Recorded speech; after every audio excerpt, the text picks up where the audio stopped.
recording it, and it's recording now. Cameron, I'm up to you. Okay, so you have to smile all the time and only say nice things. All right. Unfortunately, of course, we don't have any capacity to edit out anything that goes wrong, so that's fine. Let me just move you to the this screen, and so you should be seeing a PowerPoint presentation at this point. Everyone got that? Yep. Yep. Good. Okay. So here we go.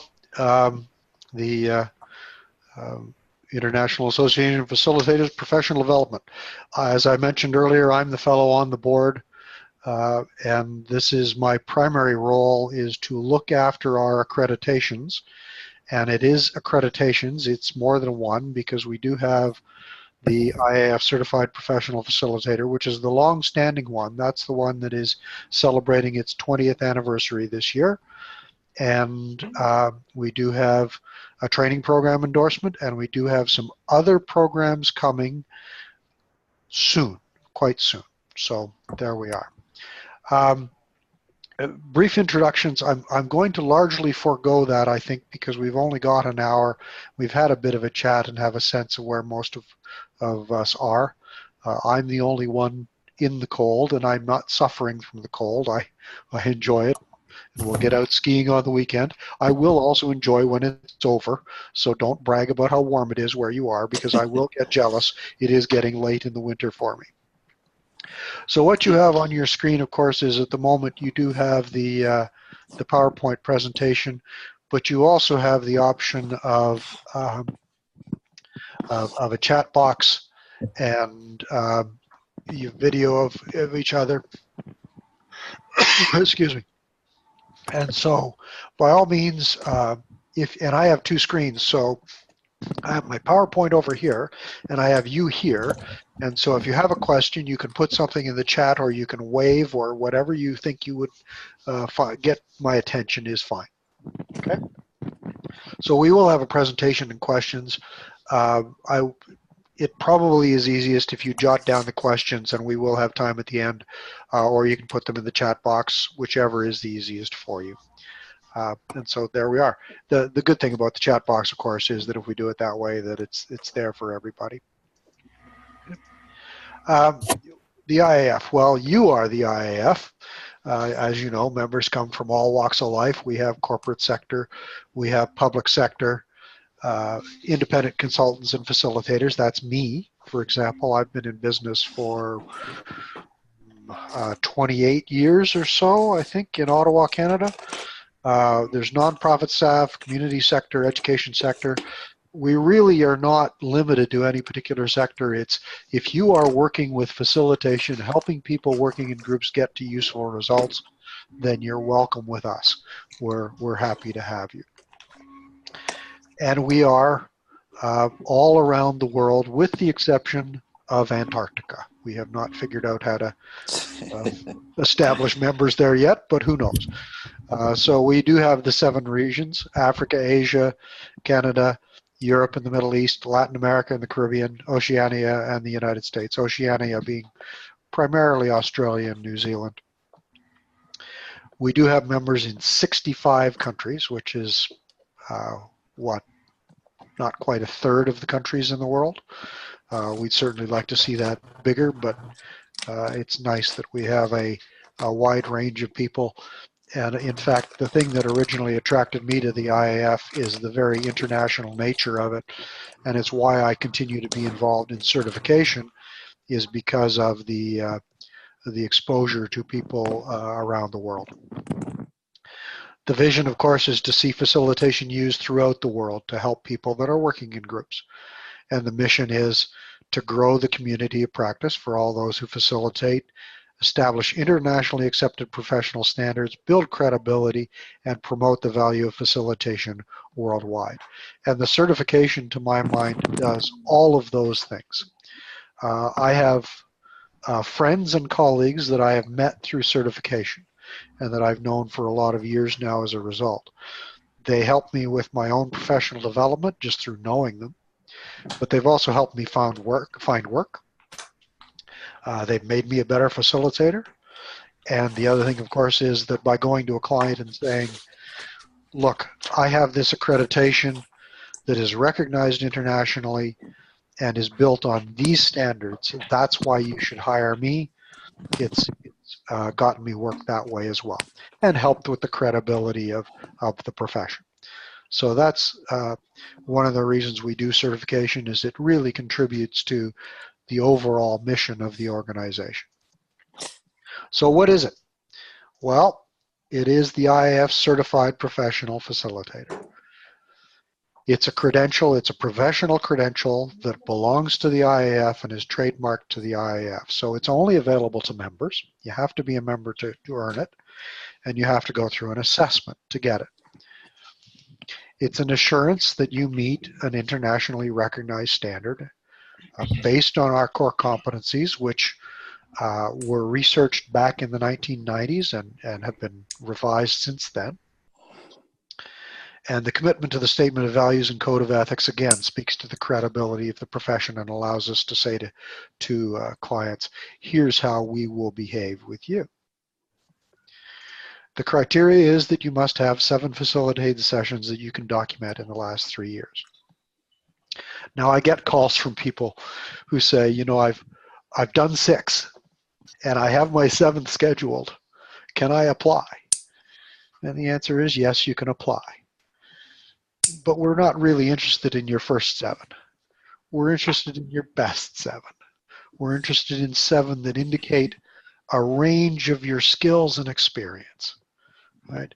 It's not intended to be an entry-level accreditation. That is coming, but the CPF is not the entry-level accreditation. On the other hand, if you've been making a living as a facilitator and doing good work with groups, there's no reason you can't earn it. Right? So there we have that. Right? You have to be an IAF member, as I mentioned. You have to demonstrate the IAF core facilitation competencies. And you have to demonstrate that in multiple ways. There is an application process which I will walk through shortly. But you have to demonstrate both knowledge and skill. It's not enough just to know them, you have to be able to do the work. And it's not enough just to be able to do the work, you have to understand why it works and what your methodology is. I've run into occasionally people that I would describe as having skill without knowledge. They can run a process, they're pretty good in front of a group, but they don't understand why it works or what the theoretical basis for it is. And sometimes what happens if things go off the rails, then they don't know what to do next. So we need both knowledge and skill. And I'll talk a little bit more about that shortly. And of course, there is this check our pages on the website. And so let me just briefly switch pages here. And I'm going to switch you to the website. And this is where you'll find the core competencies. They're right on the website. They're available in 7 different languages, English being the original one, of course. And they're all broken down it's broken down into these 6 categories, and it's detailed underneath. Now, what I want you to be aware of, though, is when you look at the core competencies, A1, develop working partnerships, that's the competency, right? These bullet points underneath it are examples of the sorts of things we look for. They are not the competency themselves, okay? So in create collaborative client relationships, we're looking for evidence that you develop a working partnership with your clients and your groups, that you design and customize your applications to meet client needs. So your sessions are lined up to what your client needs. And then you can manage multi-sessions effectively. So that might be a multiple day session, or it might be a series of sessions, each of which have their own purpose and output, but also contributing to a larger overall purpose and output. And you will find examples of that in each one of these categories. Okay. So that's absolutely on the website and readily available. Okay. Well, how international is it? We run 6 to 12 certification events globally every year. And it really depends a great deal on where demand is. In the last number of years, we have focused to a large extent on Asia. Now, when I say focused, I would say that means maybe a third of the events are in Asia. And that's because there's been a lot of demand there. So that's the only reason why we've been there. And we're happy to go anywhere where there's demand. For 2018, there are 10 events scheduled so far. Again, they're on the website.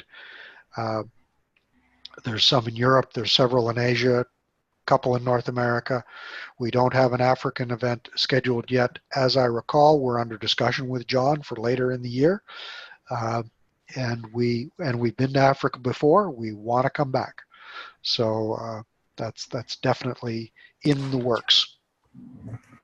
It's currently available in English, Dutch, and Mandarin, and we also use simultaneous translation. So we've done events in Japanese and Polish, and are happy to entertain other languages as well. Okay. We have several under discussion for the future. Okay. There's the core facilitation competencies, which we talked about earlier briefly. And as I say, there's these 7 big areas. And if you have a look, you'll see that basically what it does, at least the first 5 do, is first 4 do. They follow the flow of an engagement with a client. So the first one, create collaborative client relationships, is all about that first contact with client, them looking for help, your ability to work with them to diagnose what their situation is, and design an appropriate response that would be a process, a meeting agenda that would work for the client and the group to achieve the results that they want.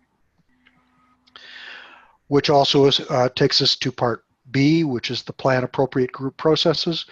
Do you have a range of knowledge around a bunch of different processes?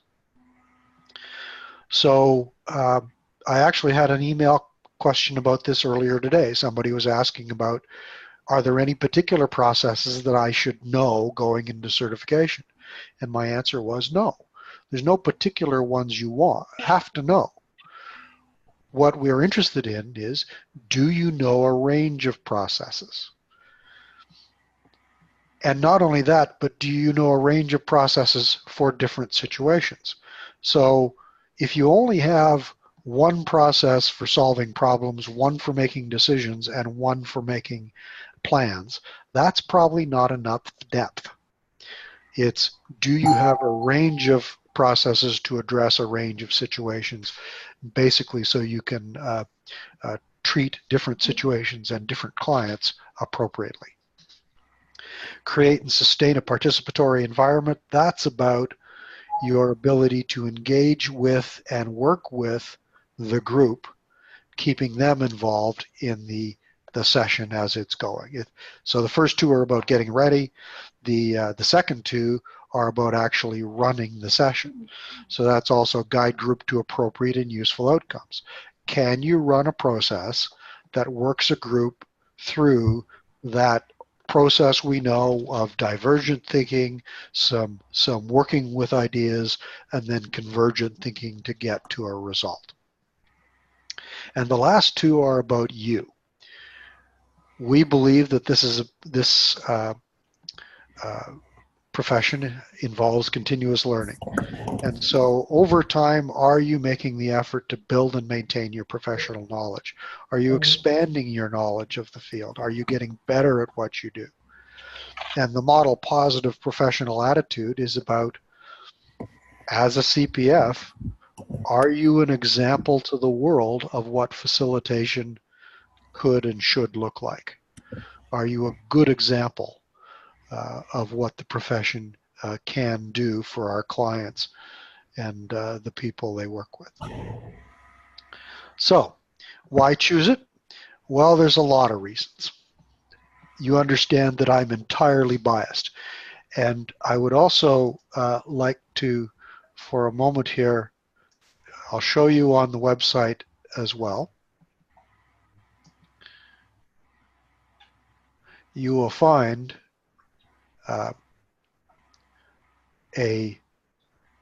should be coming up here, this page, which is about the benefits of the CPF. And just by the by, on any of the pages, this menu across the top, you'll find professional development, and all of the things about the CPF are right there. And so this is under the benefits piece, easy to find. And the things that I'm going to talk about are listed right there. Okay. So let me just go back here for a minute.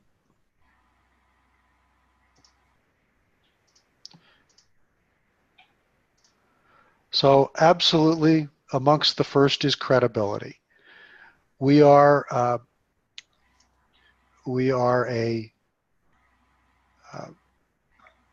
solid, credible organization. It is the CPF is the only global professional body of facilitators with an international membership on 6 continents. We have a long-established statement of values and code of ethics. It's coming up to its, I think, 17th anniversary. We are not connected to a commercial business, training program, or institutional sponsor. Our only commitment is to contribute to the growth and development of facilitation. And everybody who has the CPF has earned it. Nobody has ever been grandfathered into it. Nobody has ever been given one. Everybody who has it has had to go through the assessment. The validity. The core competencies are researched, were developed and researched and refined through the collective wisdom of IAF members, some of whom were pioneers in the work. It really goes back a long ways and has been validated numerous times. You can find, if you do a search, you can actually find the original research in our online journal. It has undergone periodic review, and unlike some assessments, it includes a face-to-face event, which means that our assessors experience your skills face-to-face. We simply see things that cannot be seen by video or by you writing about what you do. Okay. Reliability. We do run 10 to 12 assessments a year, and more than 1,200 people have been through our assessment. We've learned lots of lessons. We've strengthened the program. It's gotten better over the years. We use 4 assessors and a consensus-based decision process to make the decision around the certification. We believe that that is consistent with our values as an association about believing in the power of the group. But also we recognize that any assessment is subject to subjectivity and cognitive biases, and so the perspectives of the 4 different assessors really help us with that. If one person isn't happy and they've seen one thing, we have other perspectives that we can compare with, and we find that is helpful both to us in the decision making and beneficial and fairer to the people who are being assessed. The flexibility.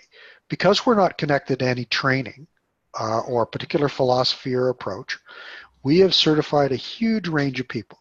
So we've certified people with PhDs, but we've also certified people who were completely self-trained, who've never taken part in a formal professional development event.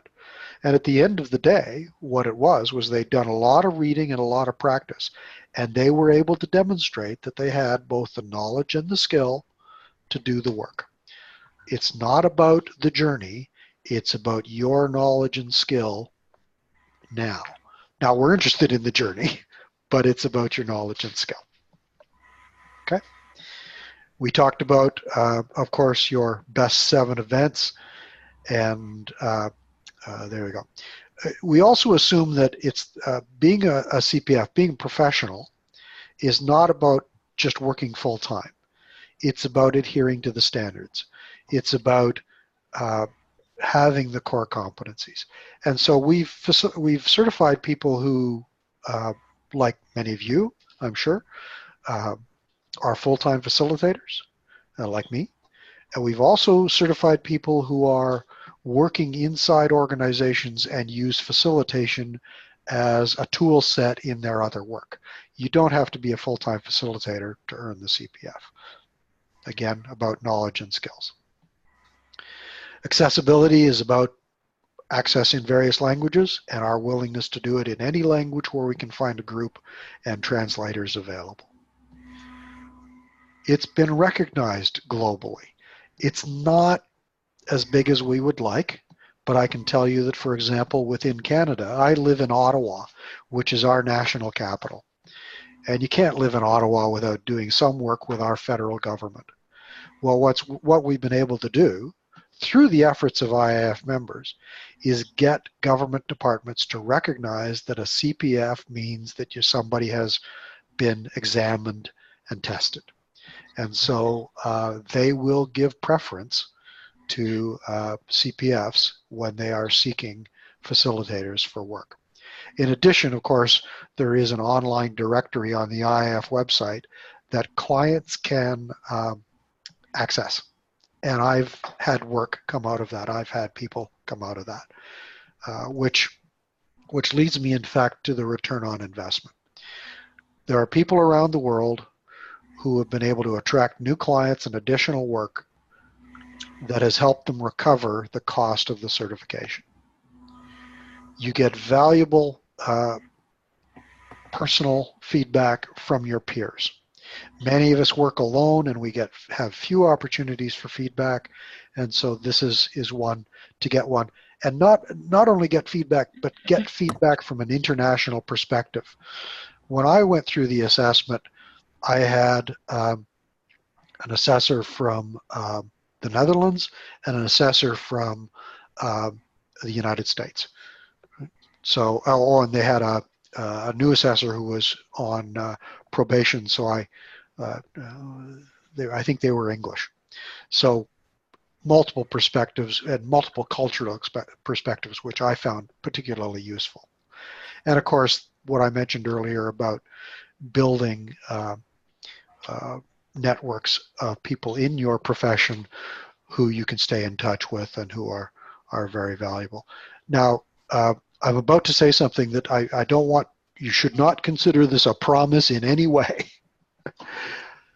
But I did do the calculation at one time. And in terms of the extra work I have gotten as a result of this credential, I can tell you that my certification has paid for itself more than 50 times over. Now, I don't think that's normal. I think part of that is a little unique to Ottawa because of the government environment here. But I know I'm not alone in that many CPFs have said that yes, they have gotten enough work to more than pay for their certification and to justify the recertification ongoing. So I wouldn't promise you 50 times, and you do have to promote it yourself to a degree, and it can be made to pay for itself. Okay. And of course, there's the link to the website, and it's, as I pointed out earlier, it's pretty easy to find. It is a rigorous peer review process of knowledge, experience, and skills. Everybody who comes works with a couple of assessors, one of whom will act as your client, because we do our best to simulate the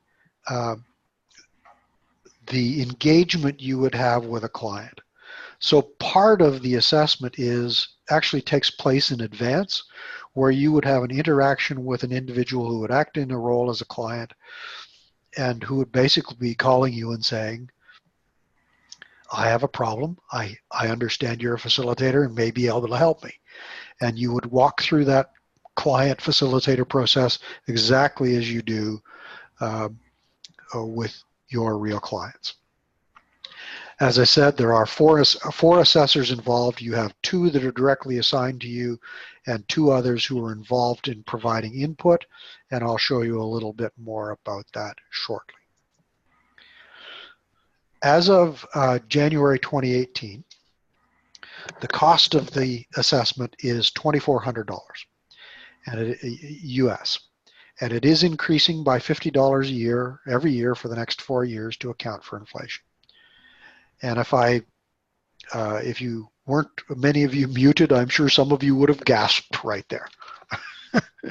So I want to remind you of a couple things, one of which is, as I said, it can be made to pay for itself. But we also, as an association, recognize that there are parts of the world where the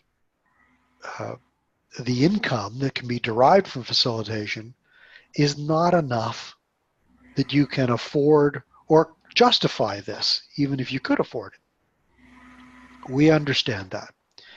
And so we do actually have a support program. It's relatively new. It came in last year. And you can find that on the website, same place. I'll just show you briefly here. Sorry, is that coming up?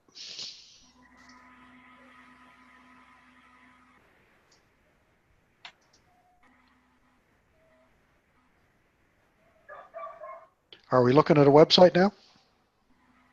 Yes, we are. Okay, good. So there's the funding assistant page. Describes it on the left-hand side, provides some background, and at the bottom of the page, there is the application process and selection criteria. Now, the funding support will not pay the whole thing. It will not pay your travel to the assessment if you have to travel, but it will cover up to 75% of the cost. Okay, and we really mean this. If you are in a position where you need assistance, where you believe you would qualify based on these criteria, we encourage you to apply. And there is an email at the bottom right corner that goes to the IAF office, and you can email them and get all the additional information. And if you have questions, you can email me and ask me. Happy to help at any time. So we recognize, as I say, that in some places the costs are difficult. What we also need you to know is that the $2,400 does not generate profit. We use the money to pay for the program. It's not a profit-making tool for the association. Now, I will admit, and I'm happy to tell anybody, that when we chose that $2,400 price point, we chose it with a little bit of money in it, a little extra money, because sometimes travel costs for the assessors are expensive, but also in order to be able to support this financial support program. Okay, so it doesn't harm the organization at all. We encourage you to consider taking advantage of that. So here's how the process works. There are 2 stages. The first one is documents. What you do is you email the IAF office and they send you a package of documents. There are basically 3 bits, one of which is candidate information, and it's basic information, name, address, phone numbers, payment information, those sorts of things. There's a resume. And the third one is qualifications and experience. And basically that's where you lay out your background. And you write us an essay about how you demonstrate the core competencies. Okay, so how that works is you document the 7 events that we've asked you to list. You tell us what your role was, how many people were involved, what the purpose and output of it was. And for one of those, what you do is you write us an essay of, I forget, I think it's 2,000 words. There is a word limitation on it. And your essay is to provide detail around one of the 7 events, describing how you demonstrate the core competencies. Okay? The documents come in and the assessors review. We look at them and make sure you have 7 events, that they're in the last 3 years, and then we review that essay. And at that point, you'll see that there's a decision box and it says defer or pass. There's actually 3 choices. The first choice is that we might, if we're not quite clear, we might ask you for some clarification or some additional information.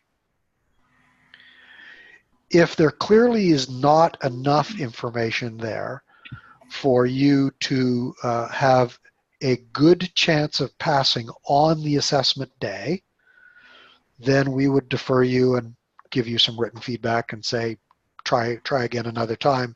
Here's what you need to do to get invited. If we believe that you have a reasonable chance of passing the face-to-face assessment, then you're invited to stage 2. It's not a guarantee of passing. It's we think there's a good amount of evidence there. There's clearly knowledge. Let's see if there's skill that goes with it. So we send you an invitation with the instructions and the logistics, and at that point, you would begin to have your interactions. So your first interaction is with your client assessor, where you interact as in 2 roles, one of which is the assessor answers questions about the event, and the other role is they act as your client and set up the scenario around which you will design your workshop for the assessment day. On the assessment day itself, there are 3 big chunks, each 30 minutes long. There's an interview with your 2 assessors.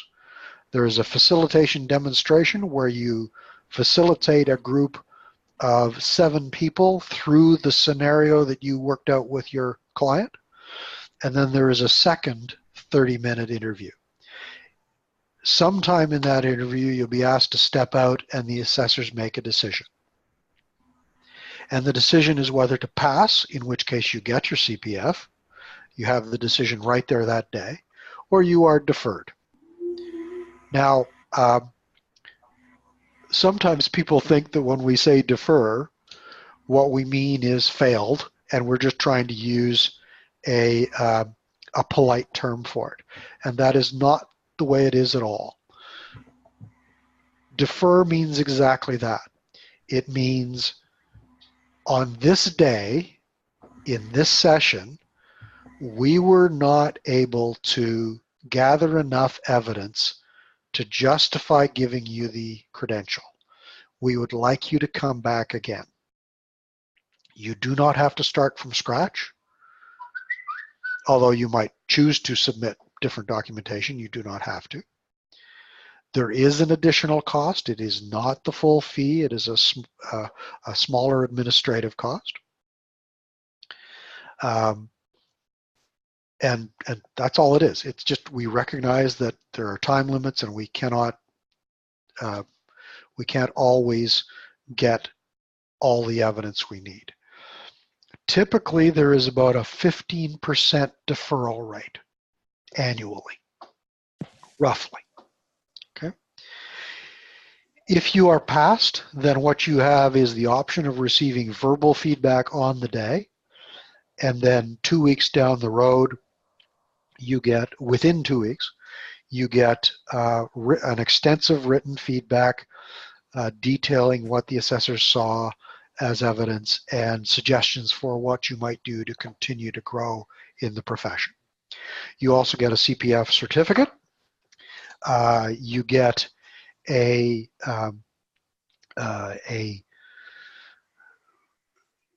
graphic that is a logo, the IAF's logo that you see in the bottom left-hand corner in the slide, but it's gold. And the only people who get that is CPFs, and you get as a file that you can put in any promotional materials you produce. I use mine in my email signature.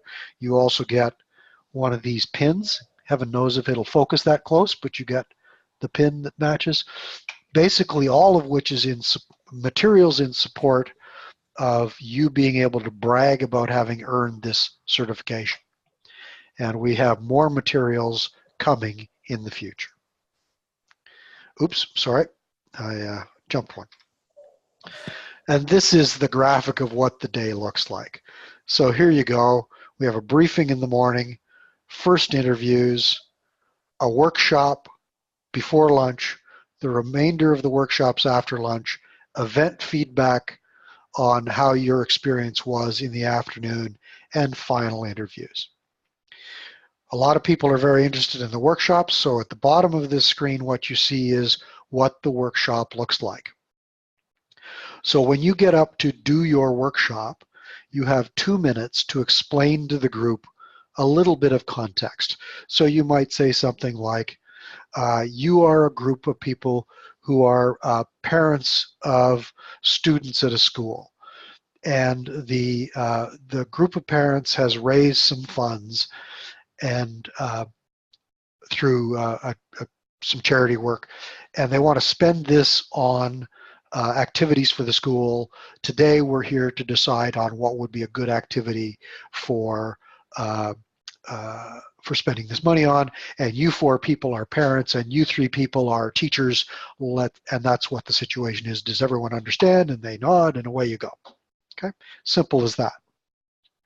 And then you have 30 minutes in which to conduct your workshop. Right? Run the agenda that you negotiated with your client and provide the objectives, provide the outputs that you said you could do. Of course, over on the right-hand side here, you don't have to use the U format, but this is what the workshop sort of looks like.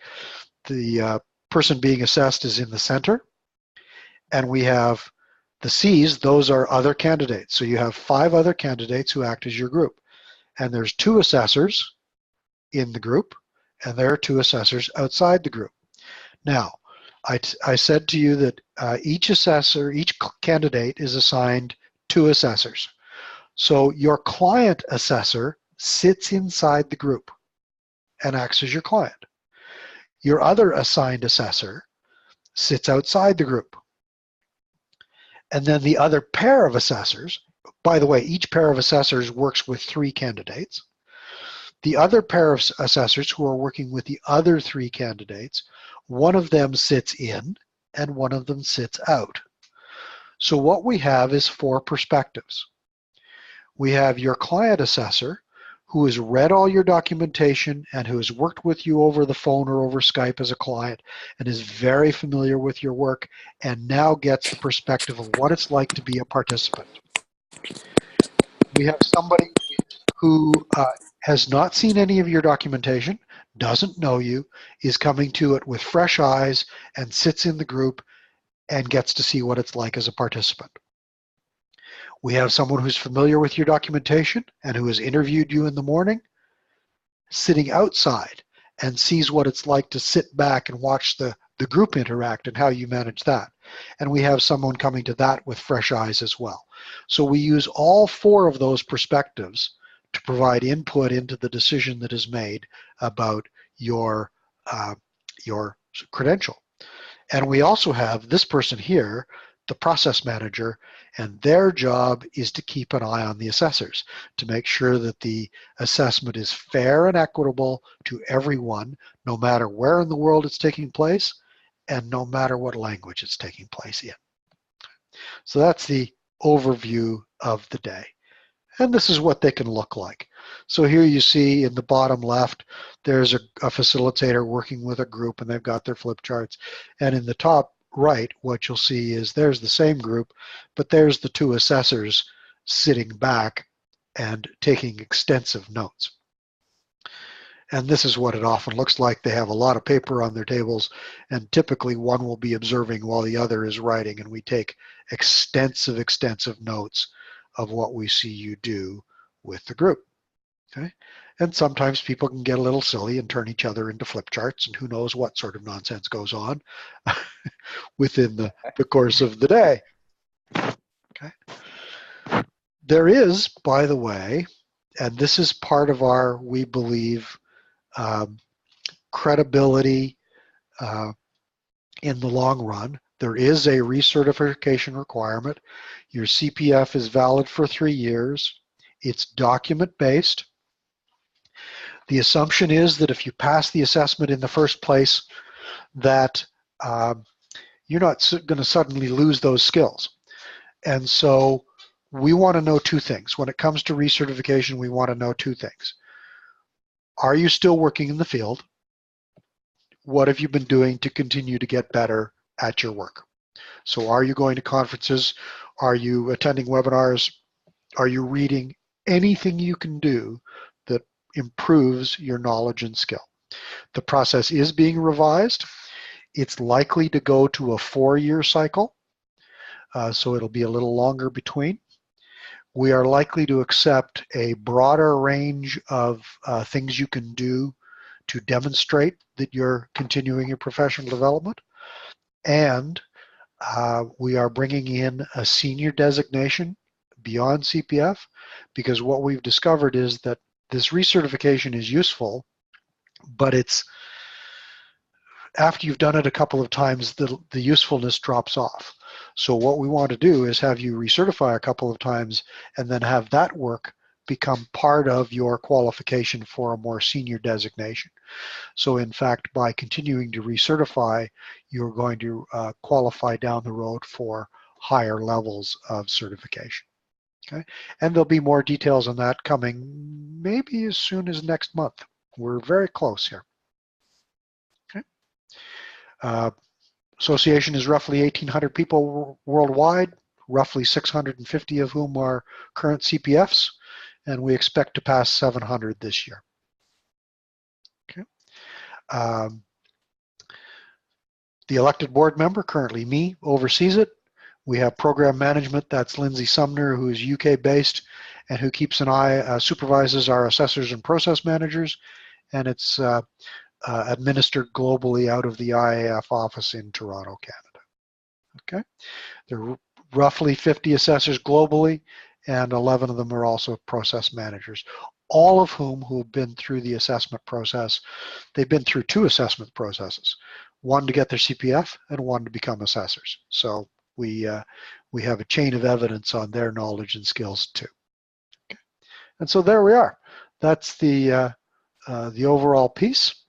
And so that's a lot in a relatively short amount of time. And what I'd like to get to is what would you like to know that I haven't covered that would help you get ready? If I may, I would like if Edson, probably most of you, I don't know if everybody here is aware that we already have CPFs in Africa. And Edson is one of them.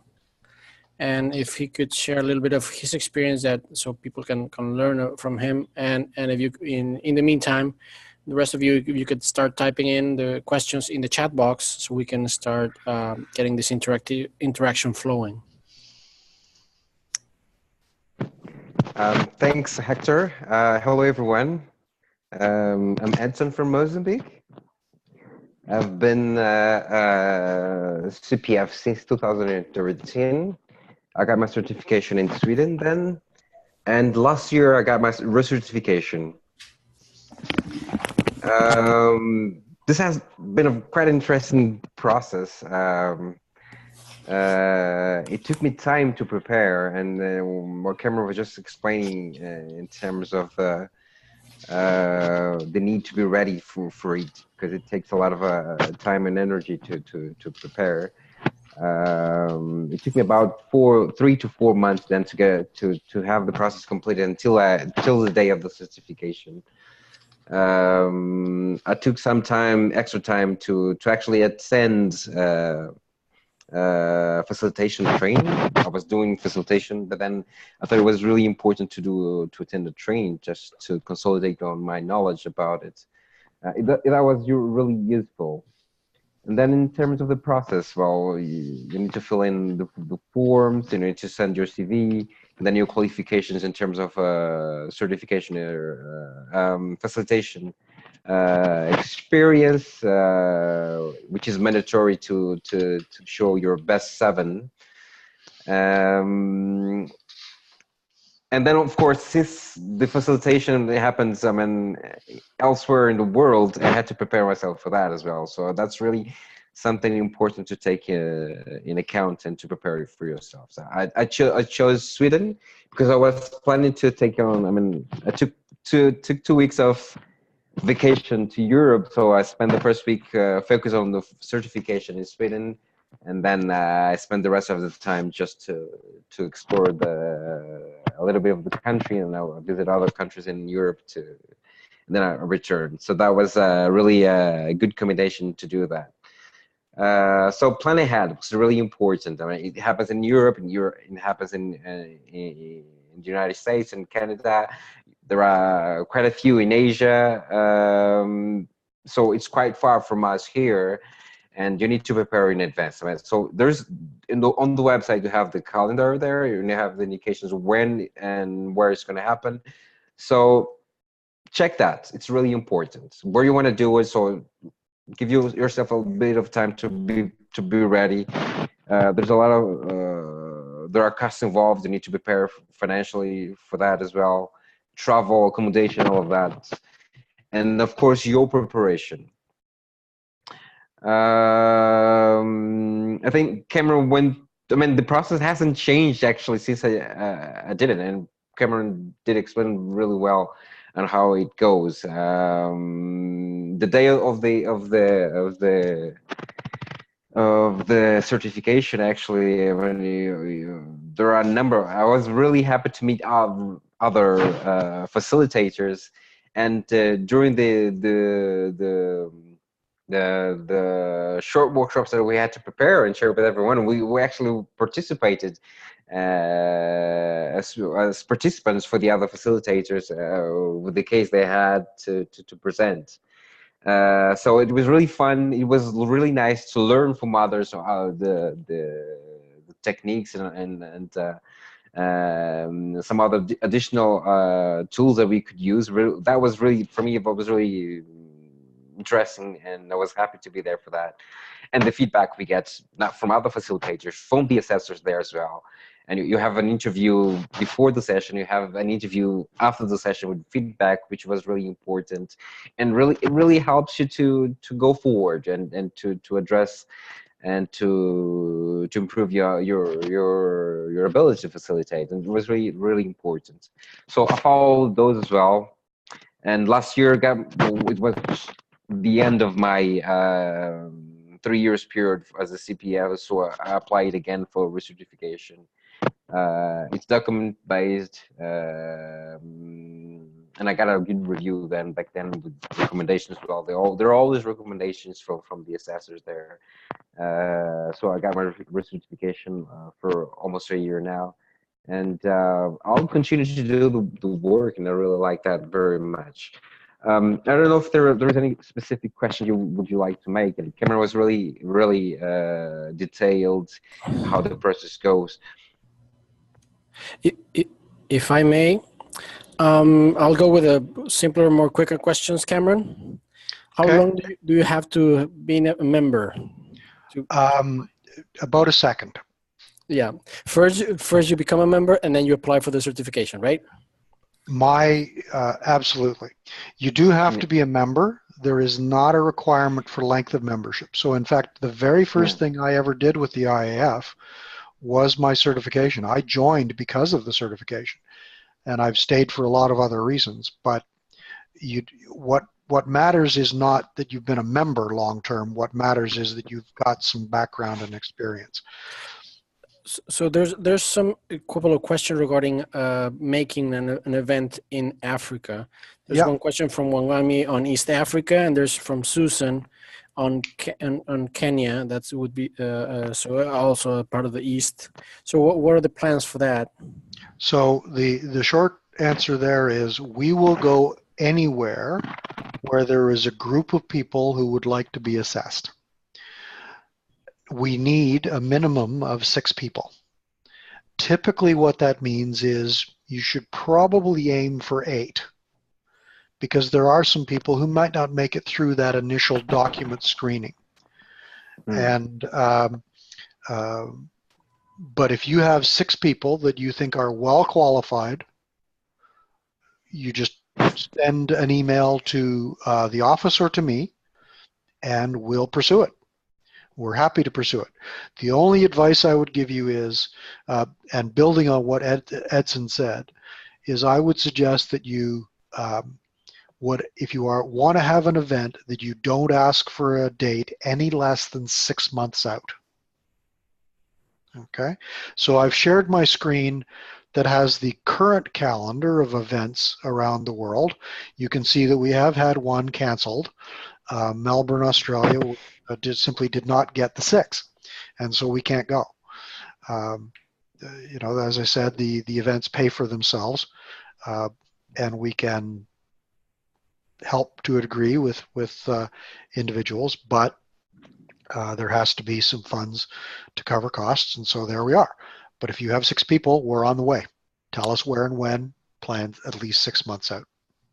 I think John has his job cut to it. Definitely. And I can tell you that there are some assessors out there that would, me amongst them, who would leap at the chance to come. Absolutely. Very happy. Okay, and there's another one from John is reminding us about the conference in Mombasa in October, so it could be scheduled to work alongside the conference. As probably some of you might notice that some of the certification events are prior to conferences, either in Ottawa, as we have in Canada. Yep. Or in other conferences in Osaka, like we have in Japan and Asia. So that could be an interesting one. And there's another question from Inayat on the IAF does not relate to or endorse any. It does not require a specific training program to become certified. But he's asking if there are any resources that would be recommended to do this. I have several ideas, but I would let Cameron start. And I'm afraid I'm not going to be any help at all in yet. And the reason is that I think we all choose models and processes and approaches that sing to us as individuals. And so if you find a book or a course or a website that really helps you, then I would go with that. So, you know, again, I don't want to make you dizzy, but that's my facilitation library over there. And there are things that I like and there are things that I don't. And we're just not that dogmatic. Clearly, there are programs that the IAF has endorsed, but those have been through an assessment to say that they do in fact deliver on the competencies.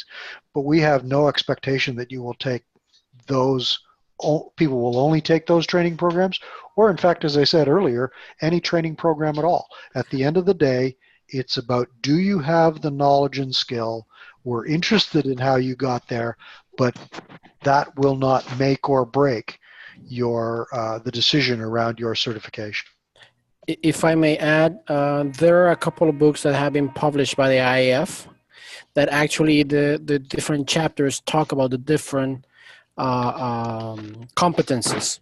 The IAF handbook. Yep. It's on its 10th anniversary. I mean, it might not be new, but it's actually one of the best books that you can get I mean, it would be one of the core library books that you might want to acquire for your personal facilitation library. You will see Linda Baker has joined us. Linda is an assessor and lives in Texas, and she's holding the book up. She may be a little biased. She's got a chapter in the book. Well, she has to, you know, like she has to definitely. Which we may add was co-authored with Cameron Fraser. Yeah, but that guy, what does he know? Yeah. So there's another question from Kate that she shared that regarding if there are any recorded successful sessions that can be viewed. There are not, and the reason is that this is a professional certification. It's a test. We want to see what you do, and the absolute best advice I can give anyone is treat the assessment exactly like you would any other professional engagement with a client. We don't want to see what you think it takes to pass the test. We don't want you to mimic somebody else. We want you to treat it exactly as you would a client, because that's what we're certifying, the way you work. There are also some resources on the IAF website of videos that we have started compilating from last year on resources. So that can help you out also to get more information about facilitation as well. And, I also, this is going to sound a little harsh, and I don't mean it to, but there are places in the world where groups of facilitators have gotten together and helped each other prepare and to get ready and then go to an assessment. And it's awful. It's just awful. And the reason is we get 6 candidates through doing exactly the same thing in the same way. Yeah, they're doing different subjects. The sessions are about different things, but the process and the way they do it is exactly the same. And we have no confidence that they have a range of knowledge and skill. It's not them, you know, it's artificial. This is the part that's going to sound harsh. If you need to get ready, you're probably not ready. This is a professional certification.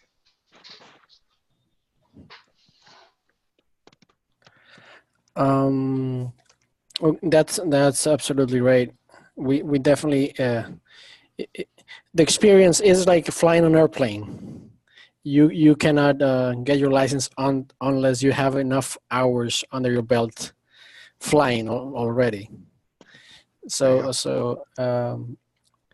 Hector, there's a question for Edson there, if he could share a bit more about how the CPF has benefited him since doing it. Yes, Edson, can you help us? Can you share, please? Yeah, I was just actually writing here, but yeah, sure. Well,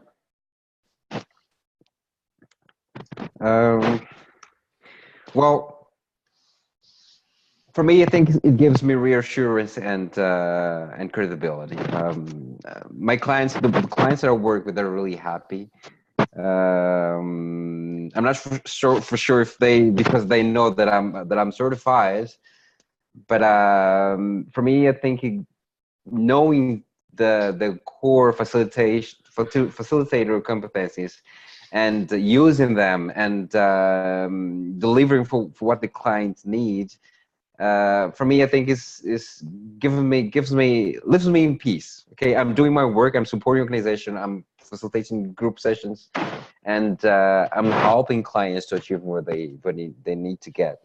So for me, it gives me confidence in what I do. So that's the important thing for me.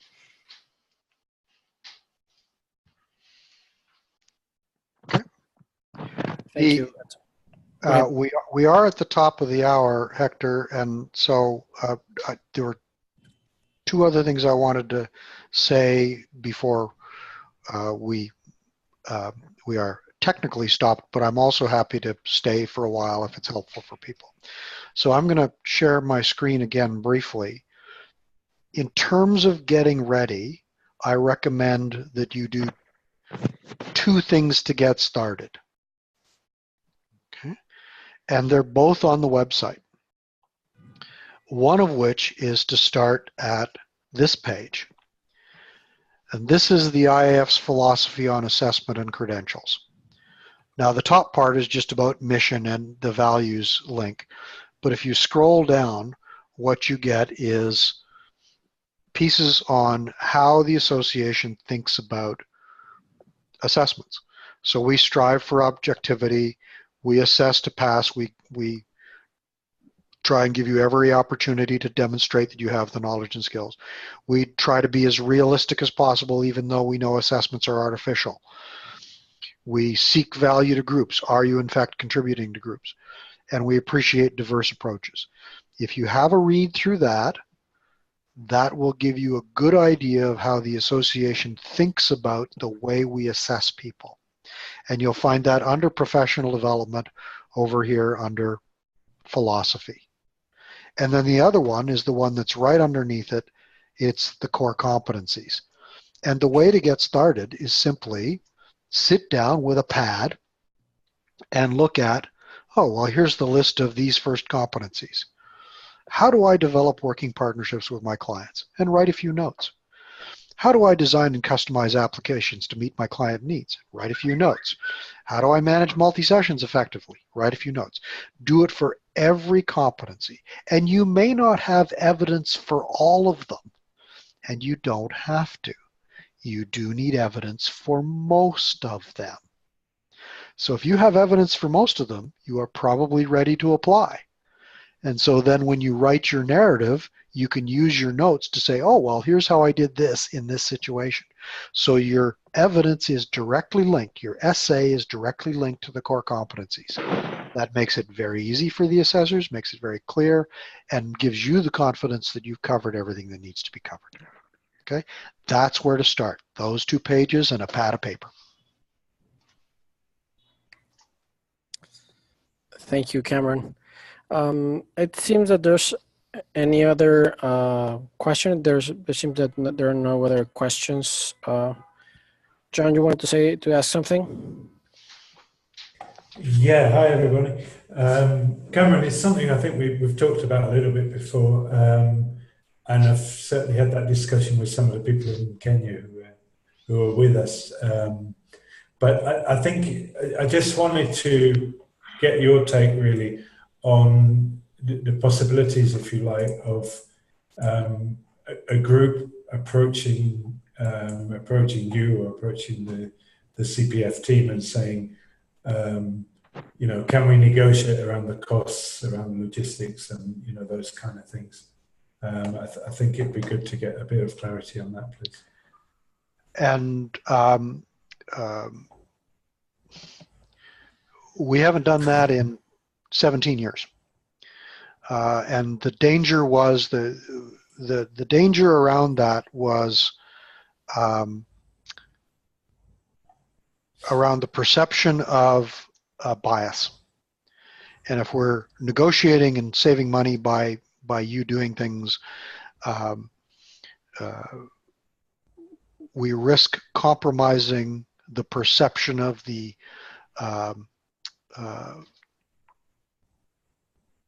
fairness of the process.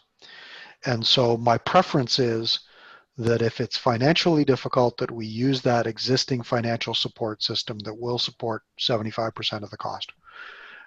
And I've said this to John, and I'll say this to everyone here. We don't care how many people in an event receive financial support, because I look at that budget on a global and annual basis.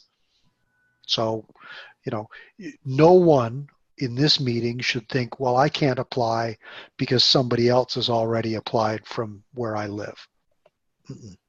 Happy to receive any and all requests for financial support, and they will get considered fairly and equitably. We built that program for this purpose. Thank you, Cameron.